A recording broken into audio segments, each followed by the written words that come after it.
Nei whawhiwhianga sui whewhiloi le programa le 685 Morning Show. Nei tai au toi te liu mai le ua tau no mai le sui o le TOA GAS le sunga se yuli lem le nei tai au. Mana tui taha ua foi le au nanga le nei o le TOA GAS mo le sila fia le tunu u ia o le tu ai ngā kesi le nei uwha ingoi na o le TOA GAS.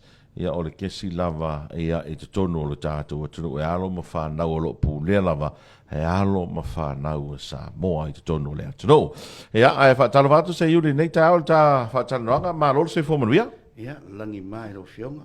Whaftai fo i mo leo wanoa tuina mai.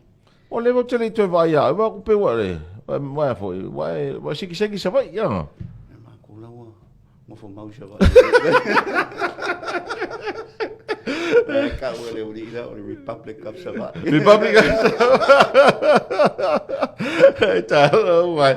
Ono te loe, te le nisi tutuangia e te anga i au maua nei lao ta te Talanoa ma wha so fo i le tautua ma leo nanga le tātou kompangi o le TOA GAS. La fo atu leo no se yuli nei ta au wha moli. Ia, whaftai lava mo leo wanoa. Ia o, ma koa au ngā ia, mea kau kesi. Ia. E mau ke supplier uma mea kau kesi o ngā umu. I whai mako service e mwhainga mako li pēr inga i o ngā umu. Pe po se whakekainga po se whale fau. Ko kama install uma o ngā umu koso lainga. So skoi ngā mea. Oh. Ia.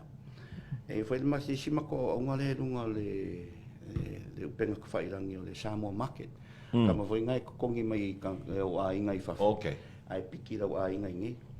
Ia wa iei ma whalolo e se i savai.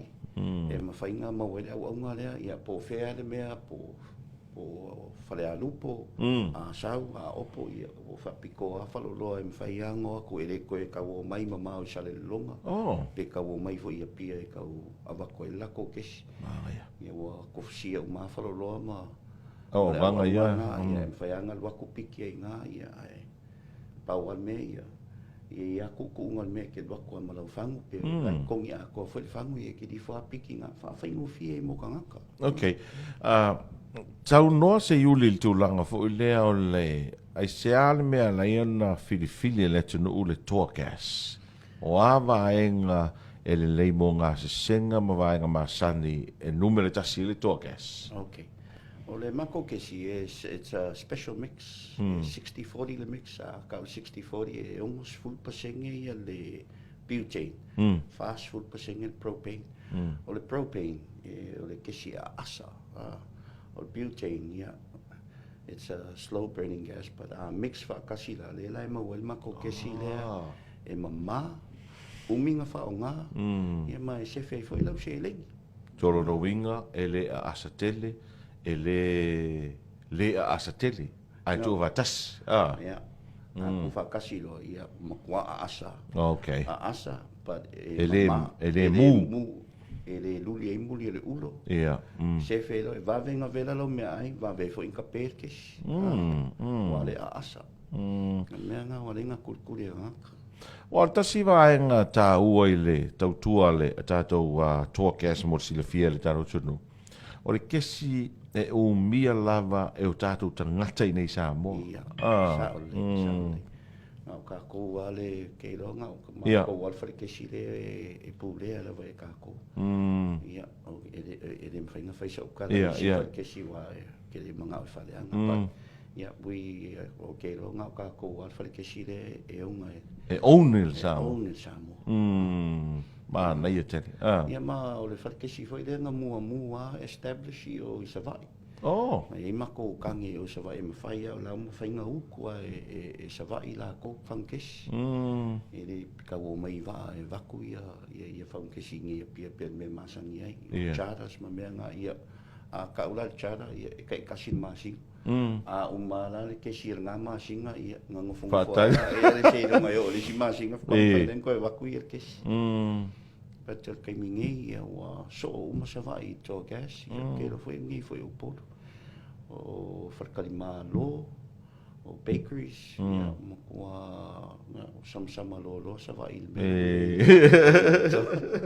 ma lo fa vetai ma lo mole au nanga i lo tato o tano o a ia sai se tato fangula mo mo silfia Ia mo le consumption a mo le akungu ia ngā le lua size o le 4.5 kg ma le iwa kg. Okay.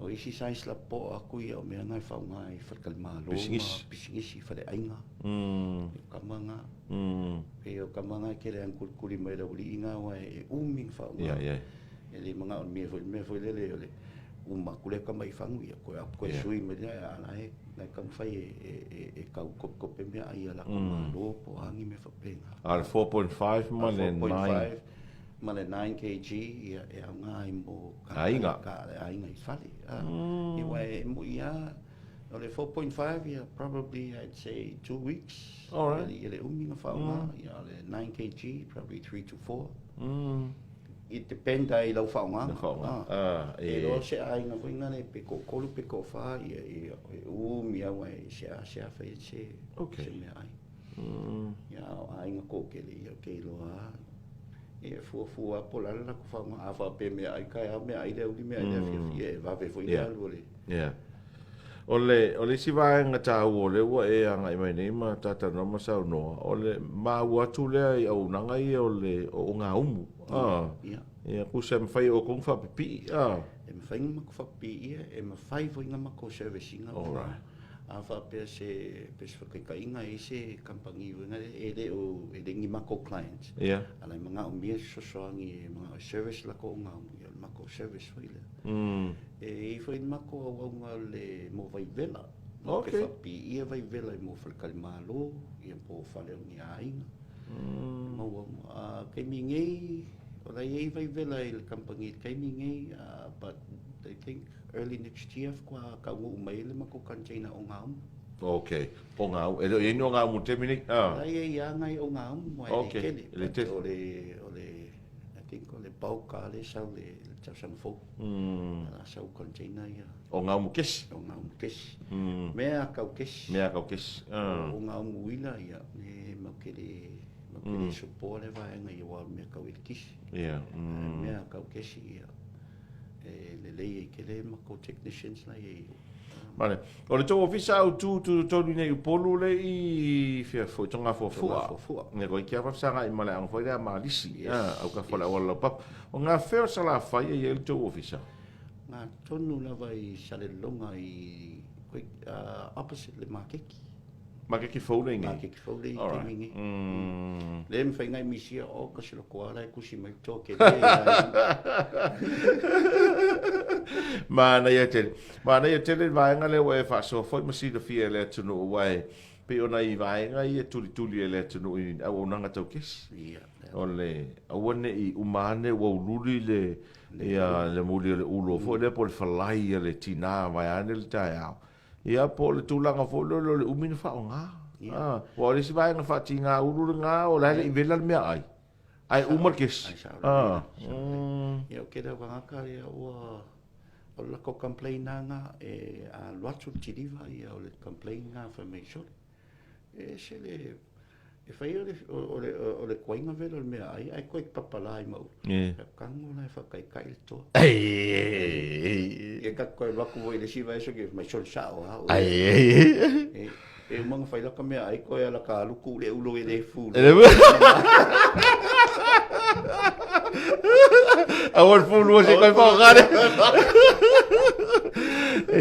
Mana ya? Mai la tahu oleh. Nolo wanga i mai ta fa so mata no fo le mata mai mo fa fo fo le tunu i nei vai tahu nei. Ya ya ona si fia. Oi si vai ngola o nanga le TOA GAS mo no si fia mo mo le ta no. Ya ke no wala isi si me mo ka va o mai le. Pe me nga ia o farkan malo. O fale ainga ai ia po le fale foi po se lao ma o se ainga o la ma o fo fainga ma ko so lenga ma ia fa pipi o nga service uma ia a fa pe mga mi se vai vela ia pe mo ka ko vai vela o vai vela ia ma ko it's commercial okay so e alu le power ia le me ignition switch ai kesi uma le mea. Okay. So e se ki nga inga kia re koe suingi maa. Koe ke lea vai vela ia mai ke mingi. Ki nga inga sui le maa. Pe le here ka nga i sa. Se leo pe vai vela. Se leo o uma le Ia ko nga technician siya sa ua umama. Nga ua pere pa ilaki. Pato kamala ia mako ia le kai nga le se the problem nga ko so mako canceling that problem na ile kama commercial le wala mai ma em fai foi nga luai a fa pe wi le macho 17 liter 21 liter kamala nga em fai nga supply nga ni fa le sikolo pe fa foi ia depende on menga ke nga oi ia pe foi fa puku fa o fa ka ele ngai ko lo e alu e vai vela ko al kamale kasi vai vela fai mana ia vole slogan na TOA GAS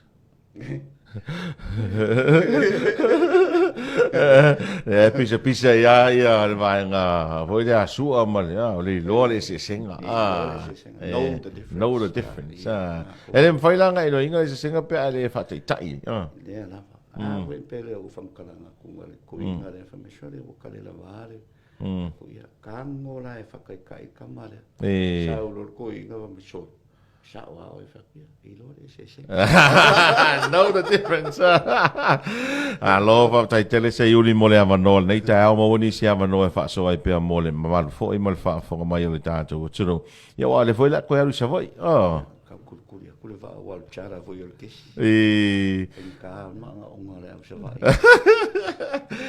ya manu we tele o faiva manu foi la sa ta mal ta do company o le TOA GAS ta do so tai pia ya fa pena foi la shun fa tai foi mo le vano le se yuli le mai le TOA GAS pe no fa fonga mai mo mai nei tai au a fai le o iai sa u fango kesi o le TOA GAS ya know the difference no le se senga fa tai ai kuka manga se senga o le sa ta ma ta do se ati fa fe fianga nei tai au